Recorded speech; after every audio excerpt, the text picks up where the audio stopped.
I might say you were in a state of stress, and I was in a state of tension, which gives a good foundation for the discussion of the morning. We are much interested in these days in trying to do something to change the ways that are destroying our way of life. Every day the papers have reports of new and useful reforms, most of which do not work. They do not work because if they would work, we'd be using them already if we liked them. But they interfere with us. They make us do things we ought to do, and that is a very serious mistake. No political party will ever succeed with that as a slogan. So we take the problems of today and we'll say, what is the cause of stress? Well, stress is a misuse of something. When we use energy correctly, we have proper function. When we mix up things or make a serious mistake, we get stress. Stress may be the right thing in the wrong place, or it may be the wrong thing in the right place. But it's not where it belongs at that moment, and it is not doing the job it was supposed to do. And wherever stress appears, it's a symptom. It's a symptom that means correction is indicated. Stress gives us warning. Stress in the body can produce pain, which gives us warning. But wherever there is discomfort in this universe, we must finally decide that man is responsible for it. Nature did not cause the discomfort. Living things in various orders, becoming in one way or another maladjusted, this results in pain, stress, and the misfortunes we worry about. Now today we are in the worst problem of stress, I suppose, in the history of the world. Now what is it? Is it a rate of vibration? What is this thing that is contagious and infectious and runs through nation after nation and brings the whole conglomerate into trouble? It is vibration. There's no question about that. Vibrations of one kind or another, striking other vibrations which are not suitable or compatible, become involved in conflicts of one kind or another. The reason we are in the mess we are in is because we are out of step with the plan. We are not doing what we're supposed to do. We are not taking care of ourselves as we are supposed to. We are misusing the natural resources that come to us as we are not supposed to. And in one way or another, we are, in a sense, delinquents. Delinquent as a group. A delinquent civilization. A delinquent order of life. What we call humanity at the moment is really a delinquent order of life. Something that seems to insist on doing things wrong.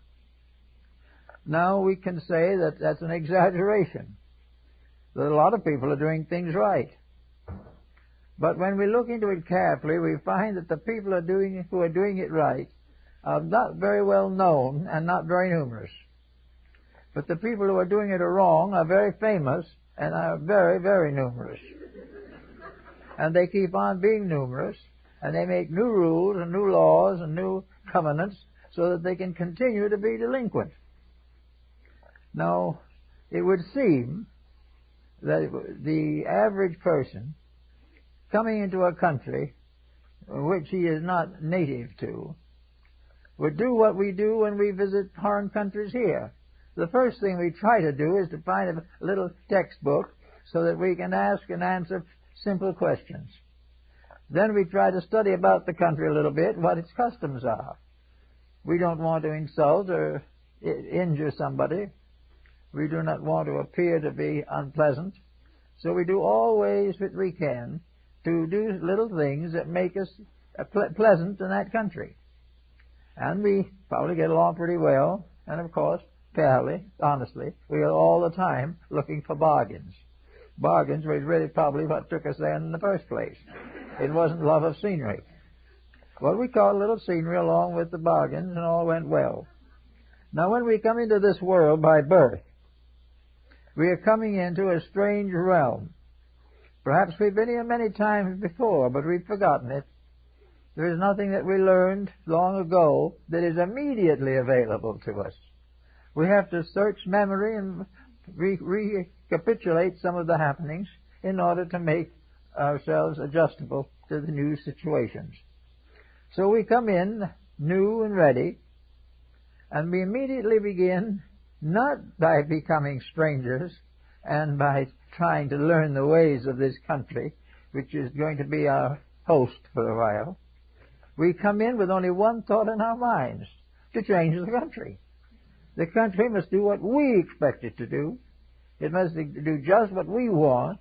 It must give special priority to everything that we like.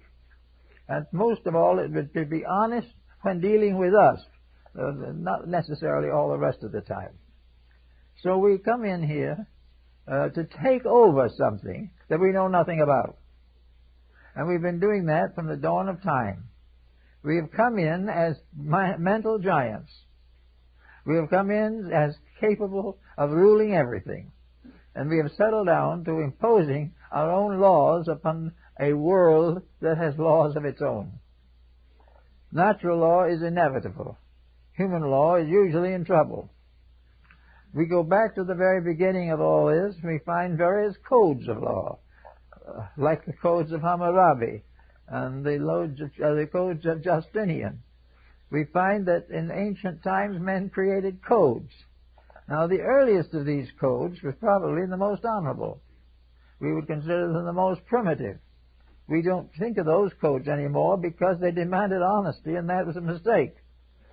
We don't do that when we're really building something for ourselves. Mistakes are for other people, and we want to profit from them. But we do not want to change our own ways.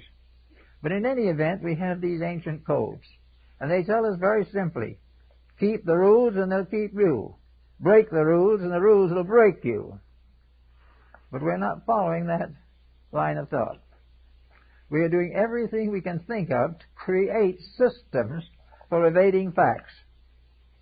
Finding that the truth is too uncomfortable to endure, we've got to change the truth, not ourselves.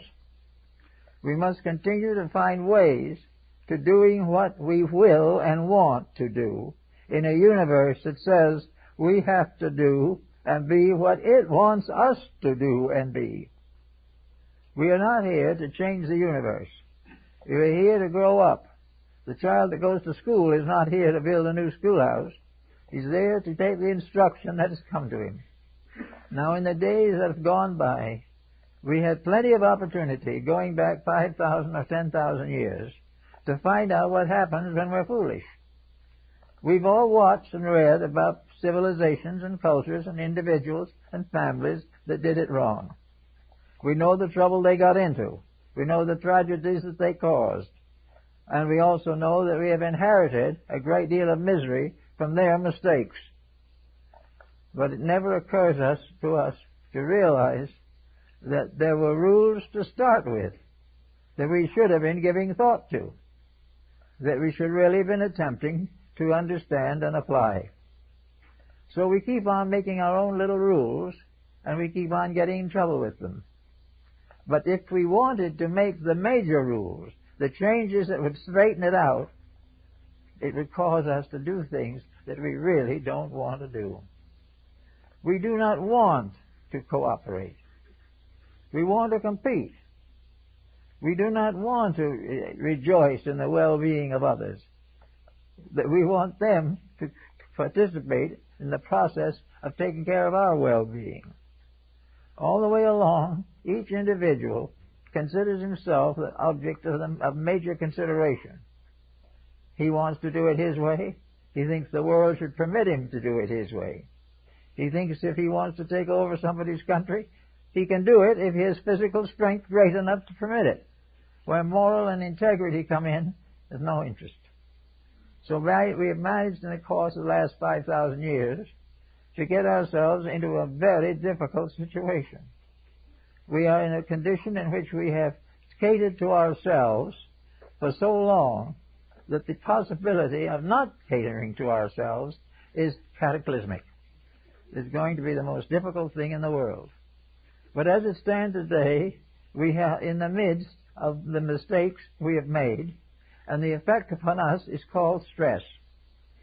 Now, how are we going to understand this in some way of ameliorating the situation? How are we going to get the stress out of our systems? Well, we have all kinds of ways. Our physician can give us some good remedies, guaranteed, to take the stress away for 5 years and take our life away for the rest of time. We are going to sacrifice a little. We may give up our favorite brand of cigarettes, and that's a big sacrifice. That really is something. We're really afraid when we do that. And we find other things, cut down a little on the bourbon, do all these kind of things, be a little bit uncomfortable. And if we get just so that we don't like what we're doing, maybe we'll be able to survive. Because survival seems to depend upon following rules we don't want to obey. So we keep on exploring the matter a little further. We can go back in history. There's plenty of histories available. We can go back now in art and music and literature, history, philosophy, anthropology, science, and find out all kinds of things about what human beings are doing and have done. And we can also find and learn from this that those who have kept the rules have done the best, but they very often have never been able to be heard to tell the story, because they have been eliminated for interfering with the destinies of people who don't want to keep rules. So most of the great rule keepers of time have been martyrs, destroyed by the foolish, to perpetuate the folly of people who did not want to think. So we have stress building up, and in the 20th century we have gone to the highest point of stress ever known. Stress plus ingenuity, and individual initiative, scientific knowledge, all types of research and so forth, all these things added together not only bring us advancements in knowledge, but they bring us tremendous compoundings of stress. Here we are. We know what we can do. We know what the atomic bomb can do. We strongly suspect what nation is going to get it next. We're very certain that it is going to be loosened by somebody. And so we keep on going quietly along, preparing as much as we can for the worst, but never for a moment trying to change the worst. If the nations of the world would get together, say no more bombs, there'd be no more bombs. But if that happened, then ambitious tyrants, little dictators, and munition manufacturers would be very unhappy. Well, they must not be allowed to suffer like that. We must do what they want to, and let God take care of them, which He will do. In the end, all of these munition manufacturers are going to be destroyed by their own inventions. But that is the way it goes, and stress builds up. And here we are today with stress in every field of life. All of this stress because every field of life that we know of has become infected with the primary mistakes which have descended from time immemorial, both of the now and the past, and proverbially probably also the future, are interested primarily in wealth, fame, and economy of building up great mercantile organizations. In other words, wealth is a science of industry.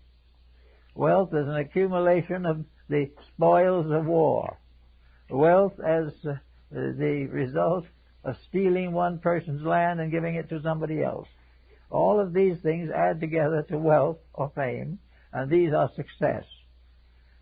And success is something that if it costs 10,000 lives on the right hand and 10,000 lives on the left hand, if one man is successful through all this, it makes it all worthwhile. The dead will never complain. So we have this. And the stress is beginning to worry us. Now some stress is dangerous. All of it is more or less dangerous, but some is really dangerous. And some is sort of primarily dangerous and largely ridiculous. The stress that we have in the arts and in education and in music and in these areas of the so-called cultural activities are really more or less ridiculous, because there's not any case in which the new forms are equal to the old ones. We go now to the theater and we watch something that is miserably performed by people who know very little about theater, or care less, and receive enormous salaries for doing it badly. This is unpleasant. But we can all stay home. We can stay home and listen to the television, and that's still more unpleasant. So we don't have much choice unless we want to pay $50 for a seat to go and watch a ball game. It's all very foolish. And altogether, it's making people tired. It's making them sick.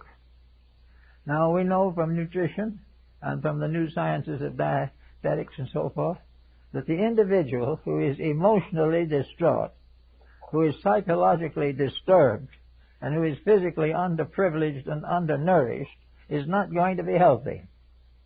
And out of the lack of health comes a series of things that are not just simply toxic in the sense of digestion.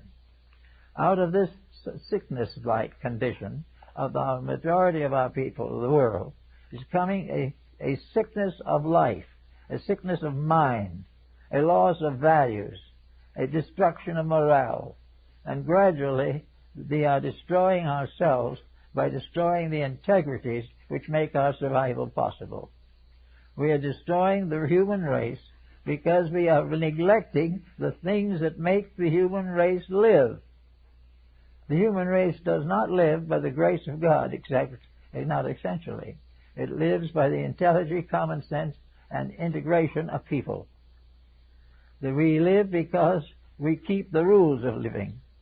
When we break those rules, we threaten our own survival. And no one seems to care much about this. We hear a lot of objections, but we kind of feel underneath that it'll all take care of itself. We may not have any more trees, but that's a minor discord. We don't realize that those trees are really very important. They're simply basic, nothing now but newspaper print with the roots still on. We do not understand that when we change all these things, neglect the right things, and do the wrong things, that we become sick. We are sick of worry, because worry causes desperate action. And desperate action can lead a peaceful people into war and massacre.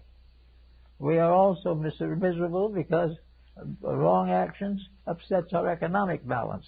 We do not know the security of our families. We do not know how much we're going to pay for rent next year.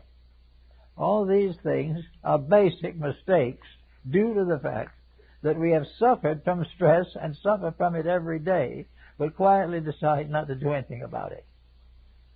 Now, sometime we probably will do something about it. And we remember the case in the work of the philosophers and the work of Serrano de Boccalini, where the wise men, receiving a great plea from humanity addressed to the gods pick out the wisest people in heaven and send them down to take care of the earth. So they all appear in some place, a modern equivalent of Athens, where they are going to do great things for the benefit of mankind. And everything they try to do, someone objects to. One of the wise men said, "Let us put windows in the hearts of human beings so that we can see the real motives of each other." Of course, it's symbolical. But some other human being got up and said, if you do that, we can't deceive each other. And if we can't deceive each other, then business can't progress. And if we don't make mistakes, then others will. And if we make mistakes, they will also. But if we put windows in to everybody see everybody's mistakes, no one will believe in anything. Well, that's exactly the state they were in. So they tried one thing and another to see if they could find out what to do. And one day, success came by. Oh, it was magnificent. It had a great float as in a parade, accompanied by all kinds of dancers and musicians, and in the float sat Success, a magnificent figure, jeweled and crowned, were carrying scepters and surrounded by attendants of magnificent proportion. And one of the wise men just by chance, noticed a little place where there was a gap in the robes of success. So while the pageantry was going by, he lifted up a little bit on the robe, and what was under it? The bones of a skeleton. The success was a skeleton dressed up. And he told the rest of them about it. And said, "Oh, that's pretty serious. You can't do much with a world that conceals evil and tries to make it appear to be right rather than to change." So they said, "We got to do something." So they all got together and tried to teach the people something. No luck. So at last they made a special official announcement that the whole thing would be solved by adding 2 cents to the price of cabbage. The thunderous applause was received. Everyone said it's the most noble thought in all the world, that now everything is solved. Everything is perfectly all right. We can all do as we want to if we can be just as nasty, unpleasant, and destructive as we care to be, and we'll pay 2 cents more for cabbage. And this was such a good thought, and so wisely put, that the author was strangled to death in Venice as a reward for telling the truth. So we find that the stress is present wherever folly controls conduct, and that is just about everywhere. Now we watch the newspapers a little in the last few days, and there's some pretty nice things being said. There are a lot of people beginning to worry more about some of these problems. But the papers and the commentators and everyone else sort of hesitates for a moment and says, yes, that would be good, but how do we do it? How can we get this to work? Which one of the present principal legislators today should we approach to get support for this? Which one of our educators really wants to see education put on its right basis? How many believe in a dollar that's worth 100 cents? All these things, they're all things that would help. But you try to find the person, and they'll be very hard to find. Whereas you could bring up a whole mass of them, shouting with joy for 2 cents added to the price of cabbage. This is the way it is being handled. So the average citizen, that trying to live from day to day, not knowing how long his job is going to last, not knowing how long he can trust his doctor, how long he can prevent himself from being involved in some legal dispute, or vote for the wrong candidate, how long things will endure as they are before they get so bad that the individual loses everything that he has, including himself. So this causes what is commonly known as stress. Stress is the realization that something is necessary and no one dares to do it. This is the type of thing in which the remedy has to come from a major cataclysm of some kind. And it looks now as though sometime between now and the middle of the 21st century, we're going to see a major change that's going to force this whole change upon us. Because nature, in its infinite wisdom, would rather finally weed out the tyrants and dispose of them than cause or allow the complete collapse of the entire system. Now we have this, therefore, as an environment. We have it giving us the problems of fumes from motor cars. It gives us the problem of narcotics, all these different things, the major mistakes in industry, and all the problems that face us today. How are we going to change all these things? How are we going to take care of agriculture? How are we going to get over poisoning the stock before we chop it up to eat? All these things have to be cared for. But something definite has to be done to force it. There has to be something bigger than a personal feeling. Someone more important than some legislator or some would-be humanitarian who has no influence but perhaps a very good idea.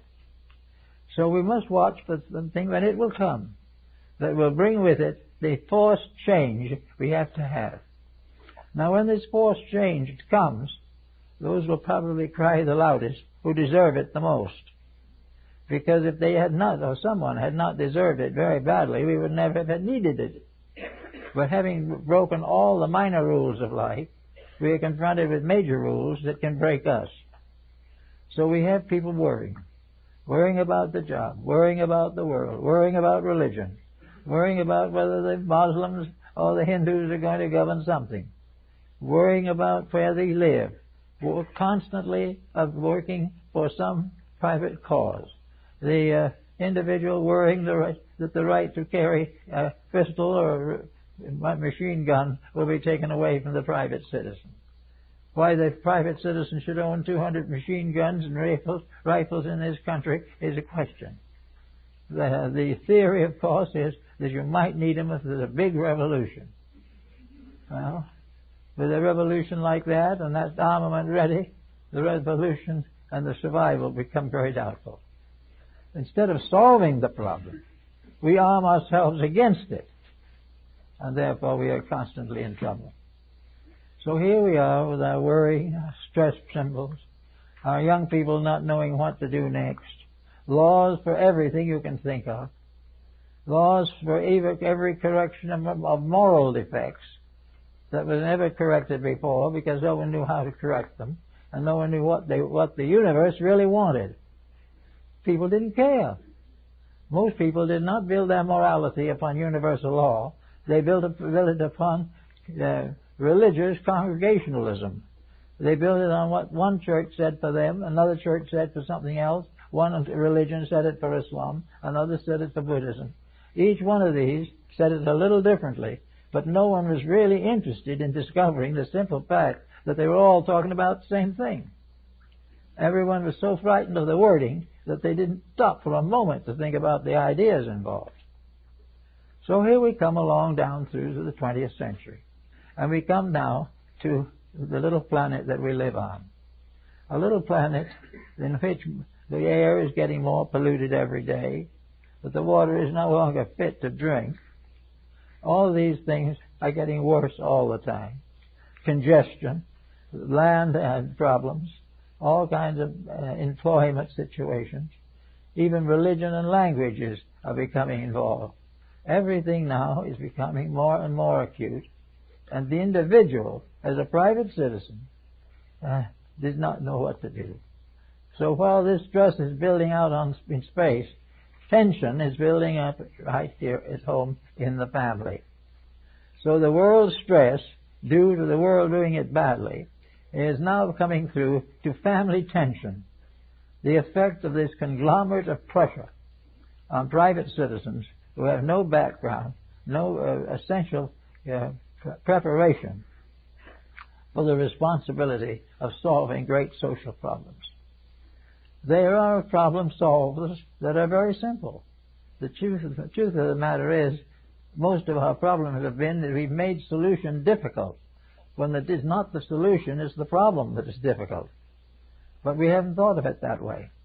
So here we are, with generations of young people growing up without integrities, without morals, with everything based upon the almighty dollar, and we get word coming through the mail any minute now of a new country that has developed nuclear weaponry. All these things we take for granted, and then comes people. Now, people are a very interesting thing. We must study them carefully because we don't know how long we're going to have them.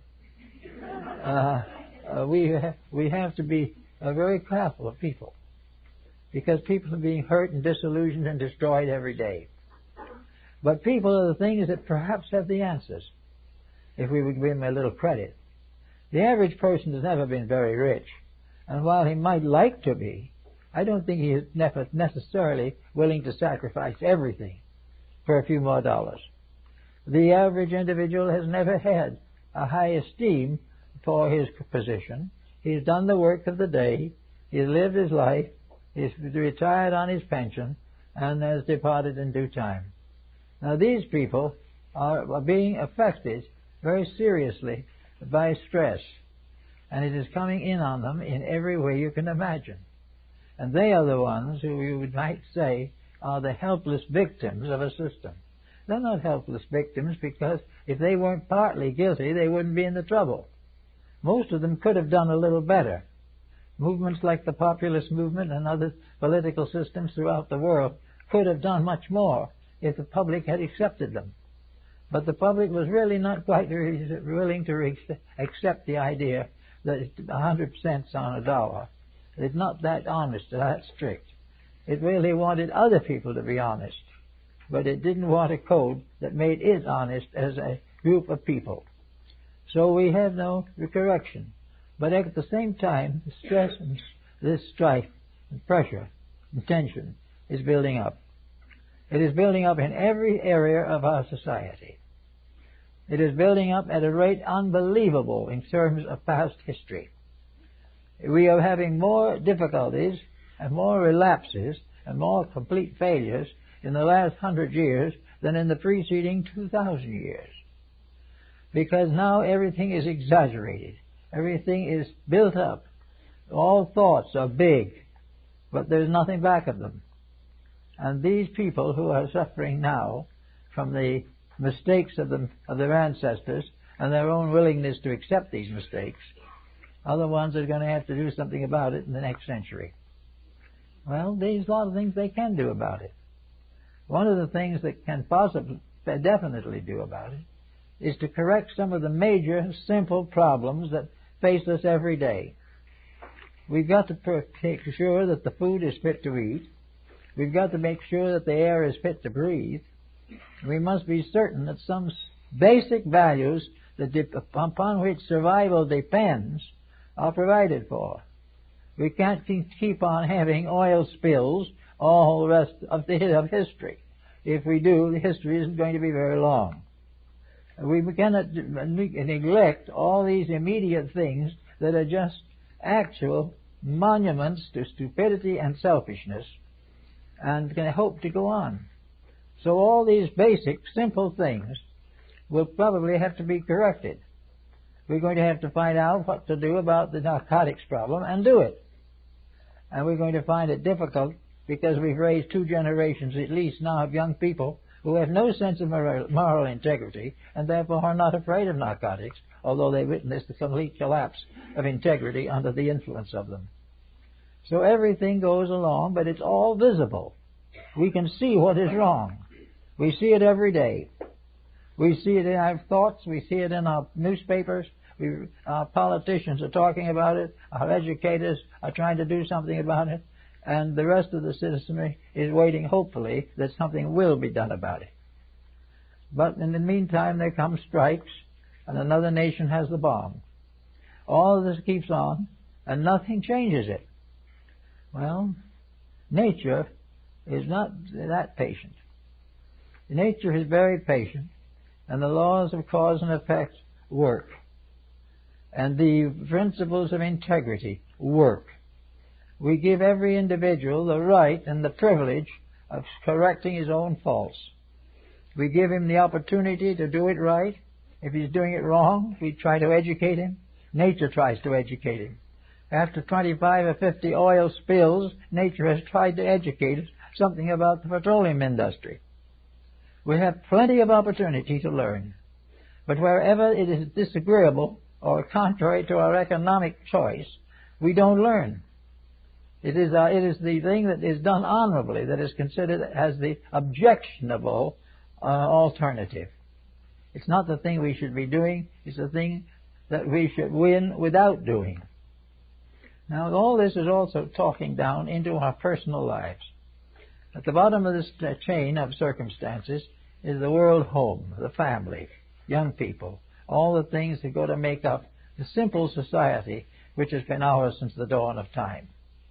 We are therefore in the midst of a time in which the most crucial factors lie in the immediate personal circumstances of people. We are in the presence of time in which moral problems are very serious. We are dealing with problems of abortion. We are dealing with all this type of thing. And we are dealing with all of it with a kind of nonchalance.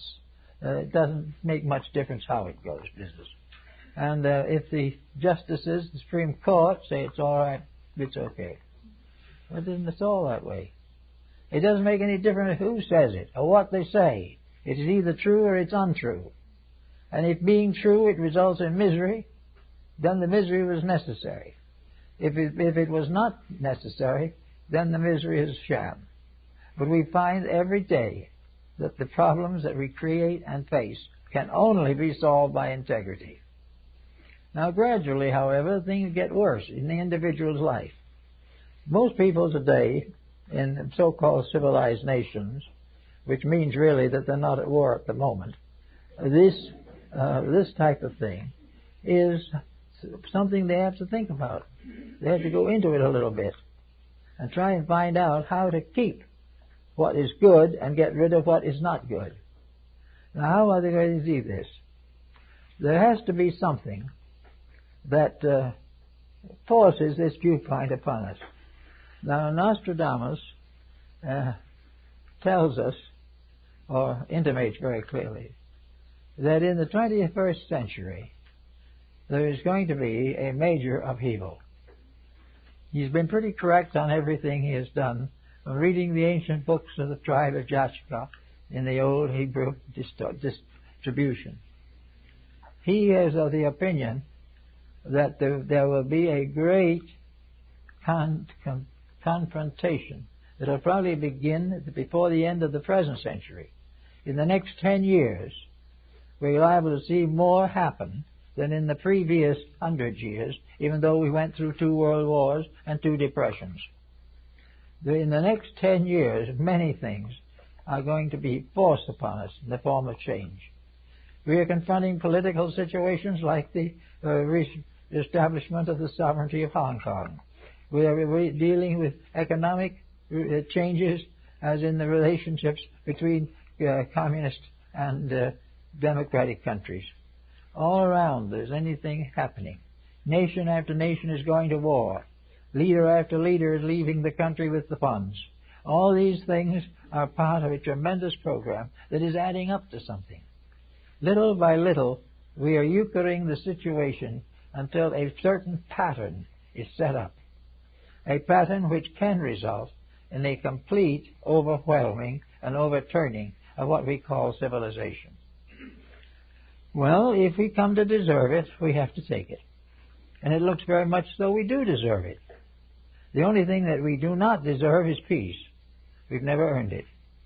We do not deserve security. We have never honored it. So we will get what we have earned, but in so doing, there's going to be a lot of headaches. And these lots of headaches are going to come under the form of stress and tension. The stress of the world will result in the tension that descends upon people. Everyone today is tired. Everyone today is uncertain as to what to do. We are uncertain where to put $1 for security. We are uncertain where to educate our children and what to teach them. We are insecure as to what we believe is religion and what we do not believe is religion. We are insecure in government, in education, in science. We are insecure in medicine. All these things. We are not sure of any of them. Not sure because we've never earned certainty. We've never tried to be certain. All of these things have gradually developed into tremendous rackets, situations existing only for financial gain to somebody and financial loss to somebody else. Now, it would be kind of nice if in these emergencies something could be done to arbitrate these major decisions, so that instead of having to pass through another great catastrophe, in which, as Nostradamus seemed to imply, that we would face Asia for the final showdown. But in any event, the fact that these things could be arbitrated, there's no reason why there should be a third world war. There's no reason why there was a second one, or a first one. All these tremendous pressures and circumstances were based upon the concept that people had that you could win a war, which you can't do. So always as the war is lost, and then actually hundreds of pages of history can be produced at any moment to prove that every conqueror and every despot has come to a bad end. But nobody pays any attention. Each one has the discovery or the invention that is going to make that his particular purpose successful. And in the meantime, new generations are growing up. Generations that are being born in periods of instability. The young person of today, growing up in the early teens, has absolutely no basis for building a mature judgment on any subject, has no way of realizing that there are responsibilities in life that must be accepted. There is no thriving drive into religion to find the truths of faith. There is no particular interest in the moderate, simple way of life. There's no desire to go back to the farm, and if you did go back to the farm, it's probably subdivided into condominiums. Always there's something. The land is now just being destroyed. The trees are being cut down. The rivers are being polluted. The sewage is so bad that even sewage can't stand itself. All these things, and nobody does anything about them. Everyone is helpless. We don't have time, money, or thought to do something about the sewerage, because it's much more interesting to see if we can land a projectile on Mars.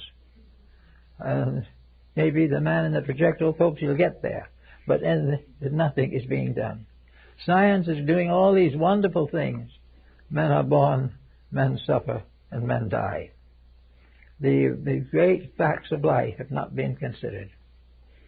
So it's either going to have to be considered, or the stress will go on. And we may say that tension and stress are natural symbols for what is wrong. They are the evidence and proof and actual reality of needing the changes that we hope will be accomplished. And everyone who is interested will have to start accomplishing these things in his own family. I heard a case not more than 2 or 3 days ago of a very nice family of people who have a wayward child. And this wayward child is driving them all to distraction. It would be absolutely a miserable miscarriage of universal justice if the child ever belongs in anything. But the child will succeed, probably become very wealthy, will also have children who will succeed by very wealthy, and then some great flight of planes over the continent will destroy the bank and the stock exchange and leave nothing but debt. So we have all these problems as part of stress. And this stress is being felt now, it's rather ridiculous to say so, that how with all this hanging over, with planes hovering in the air, sewage rotting in the bodies, the grounds, with everything tied up and everything running down, that we should be very worried over such tremendous problems as where to hold the next Olympic Games. But these are the things that happen. We do not pay attention to them. We suffer when we could be curing things rather than wasting time. Now, most people are fairly busy, but at the same time, most people are wasting more time today than ever before in history. And wasting of time is a misdemeanor. It is something that's going to be held against us. Wasting of time is not fair. To sit in front of some television outlet and watch people do things that are ridiculous, watch them also do things that are immoral and destructive, or wander around in a world of fashions and economics, and live this as life, to realize what has been said, that many, many people spend 6 to 8 hours a day, every day of their lives in front of a television. And yet on the television itself, they're never going to be the answer, because they're going to be very careful to keep that off the air. We're going to get only the same things we've been getting. And people have no time left to do any thinking. If they read things that are not very important. I saw not long ago a list of bestsellers in literature. The very best. They're doing very well. There wasn't one on the list that could contribute anything to the problems that we face today. These things are completely forgotten or ignored because they're painful.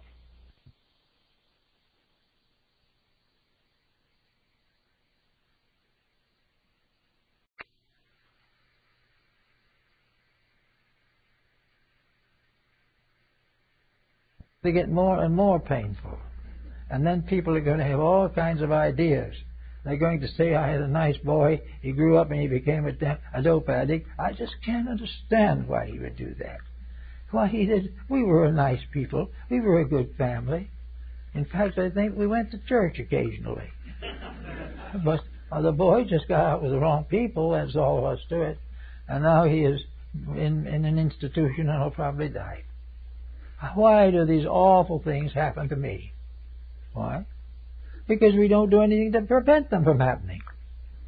When the time came to give that boy the proper education, the proper insight, either the family didn't know what they were doing either, or they were too busy to pay any attention to what he was doing.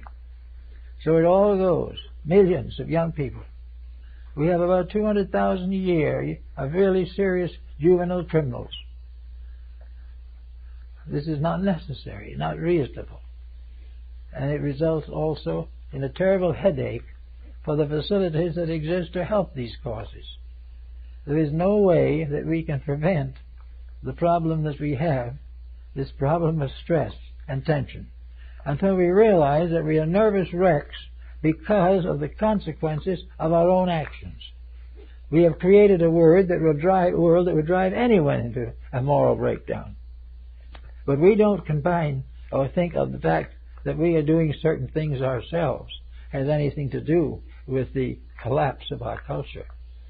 Our culture, we think, is something separate. We pay government 5 times what it's worth in order to take care of this for it. And it's taking care of nothing but itself. All of these things are mistakes that we either have to pay for or live with. So we have tension. We have stomach trouble. We have all kinds of things. It's very difficult to imagine why the ballot should have something to do with ulcers of the stomach, or why we would say that our election as it comes along can be held responsible for glandular difficulties in the human system. But the human body is a government. The human system is an organization. It is just as completely scientifically consistent as any other form in nature. And when the human body goes out of kilter, it's because something in the environment is preventing it from functioning.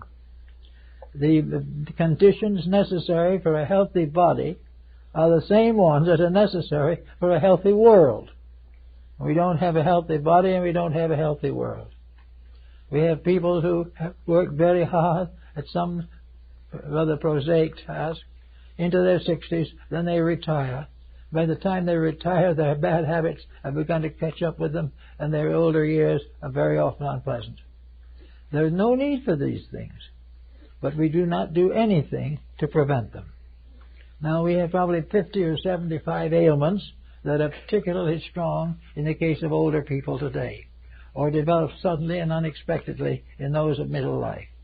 We suddenly find that people are cut down for no reason that we can see. They haven't done anything wrong. Maybe they spent a couple of nights a week in the bar or something, but they never did anything really wrong. Only 5 packs of cigarettes a day, which everybody does, and they all look innocent. Yet these very same people know perfectly well what they are doing, but they're not admitting it to themselves, and they're not admitting it to anybody else. So they're going into stress and tension. The tension that is inevitable when you know that what you're doing is wrong. And the stress is inevitable when you keep on doing it and will not correct it. So we have probably half the population of the earth today that knows it's not doing it right. But it'd rather worry itself to death than change its ways. And that's what it's doing. And we're finding new and interesting ways to keep more trouble. And again, young people will go out and die for principles that they never learned to live because they were prevented. Education should begin always with what is a clean, basic pattern for living. Education should provide each human being with a code of life that it can follow without fear, that it can go on and know that it can live its life within that code without unnecessary suffering which it caused it for itself. There's no reason why people should reach 50 or 60 years old before the fact that they've made a mistake catches up with them. Most of them don't even know it because they've been talked out of the integrities. The man that talked them out of it is also gone because he believed it. When tension is here, Elderly people don't want to live alone. Retirement homes. Homes that break up before the baby arrives. Families in which they're all one-parent families. Some not related or not married at all. Individuals living by any system that they can think of, or that appears to be most convenient, regardless of whether it is correct or not. Well, between now and the end of the next century, this condition has to change, and it will change. The stars in their courses have so stated. There cannot be a continuation of destruction without destruction effectively destroying that which it attacks. It has to be changed. We have to have a new way of living. We have to have concepts of how to build a future so that we don't have to work on this stress-tension pattern. Nations should not have stress. If they didn't have stress, they wouldn't need armament, because armament is fear of a stronger enemy. And no matter how strong the individual is, there's always a danger that somebody else will get an extra gun. We know that at the present time, nations are already plotting how they're going to destroy each other. And this for human beings who have come up through mere thousands and millions of years of evolution to spend their own lives thinking about destroying each other is really pretty poor stuff. Something nobody has a right to be very proud of.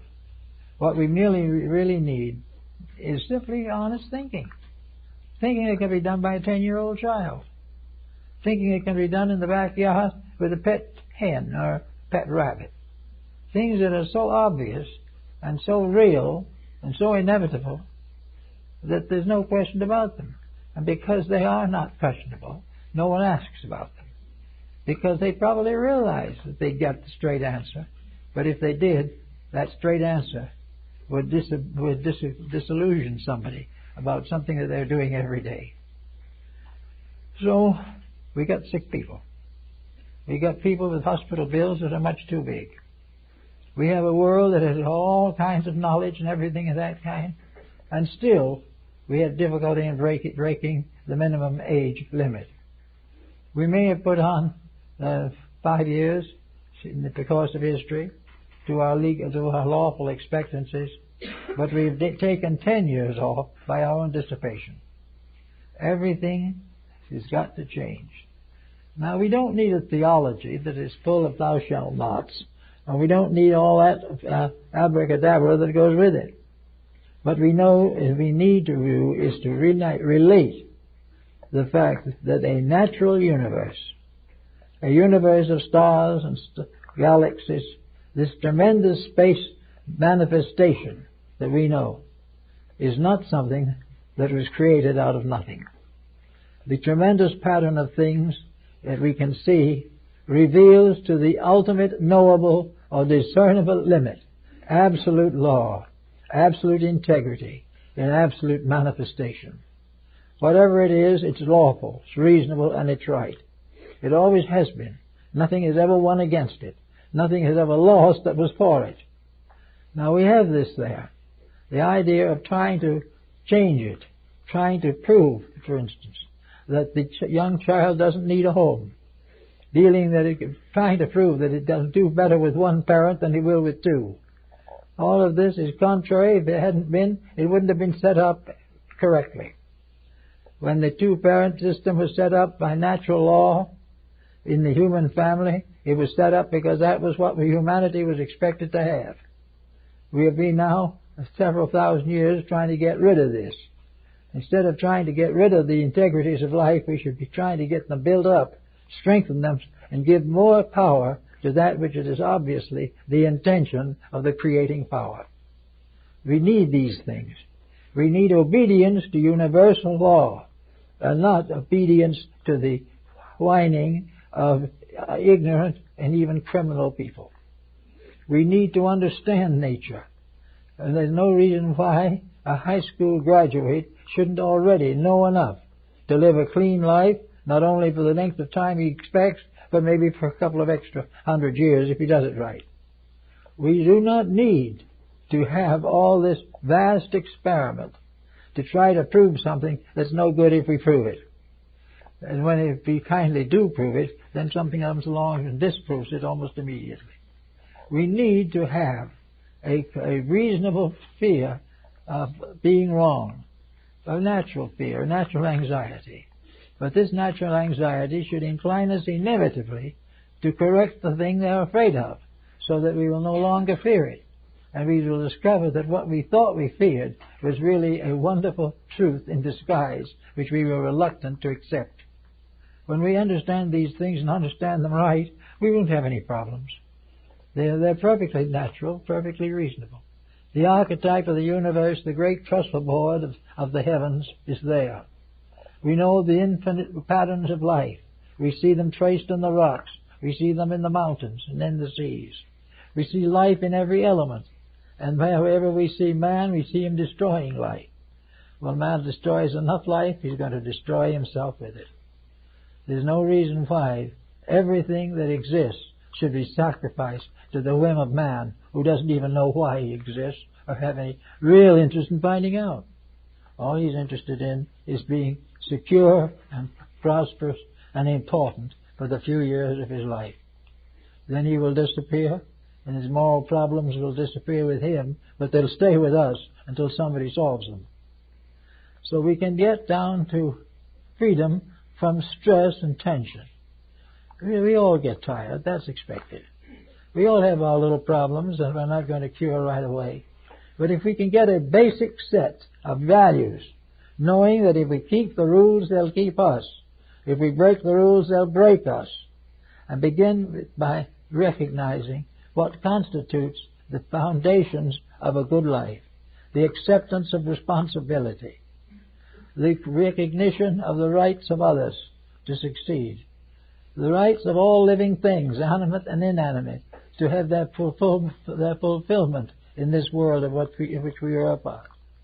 That all things have a right to be considered. The flowers of the field are not there simply to be burned. The trees are not there simply to be chopped down.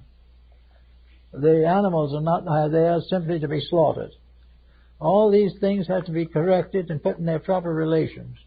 And when humanity becomes harmless, it will not be subject to harm. When it becomes aware of the values of life and the principles that it should understand and nourish and protect, it will have a peaceful existence. There's no reason why the human family should not be the brightest and noblest things on the planet at this particular time, and that all other forms of life should gather around it as children gather around the parents, that all the animals and birds and everything in the world would find its place in a world where everything is thoughtful of everything else. This is perfectly possible. We have every reason for it. Most dietitians and nutritionists can prove conclusively that's what we should do. We don't do it. We would much rather pay $15 for a steak and see the animal slaughtered. All these things have to change. And when they do change, stress will change. There's not going to be all this fear and worry and anxiety. We're not going to worry about our stomachs or our delinquent children. We're not going to hope that perhaps we'll live out our full life and not be destroyed by a war that would just tear down everything that we have. We do not know the mysteries of earthquakes and storms, but in some way the ancients knew that they were sent because of need. One way of reminding the individual that he is not essential in his present condition is that he is removable. If he was right, he would not be removable. He would not be removed. But where he does nothing but cause trouble, he is impartial of good or wrong. He is therefore capable of being expended. So there will be better times coming. But I've noticed in the papers and things recently, the last year or two particularly, more and more people are becoming aware of this. The time is now coming more and more when we're beginning to think, and they're beginning to think of how to do this right. Get it right from the beginning. And of course, average persons can't do anything very big and colossal about all this. They're not supposed to. Life is not going to be saved by a few colossal people. It is going to be saved from average persons are ruled by their hearts, live according to their dreams and hopes, are kind to each other, worship truth and good, and devote the unfoldment of their lives to mutual service and cooperation. When we have that type of thing, we'll have a good world. And we don't have to have specials tell us about it. It takes years and years and great big 50 textbooks at 500 pages each to tell us how to do it wrong. When to do it right, we have to sit down and just either open the Bible to the Ascension on the Mount or simply quietly realize the need for the fatherhood of God and the brotherhood of man. That if we live right, all these elaborate remedies are unnecessary. And the proof being that the false remedies never have cured anything. And wherever the true remedies have been applied even temporarily, they have made great contributions to permanent progress. After the world's wars of the present century, after the tremendous sorrow and tragedy of probably 50 wars at one time in some places, we should realize that we are coming to the time when all this is stupid.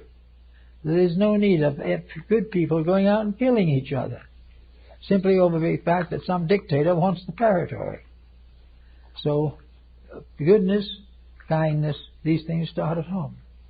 If you say you are under stress or tension, try forgiving an enemy, try being kind to someone you have neglected, try doing a service to someone in need, and try bringing a little light of understanding and insight to your children and their children's children.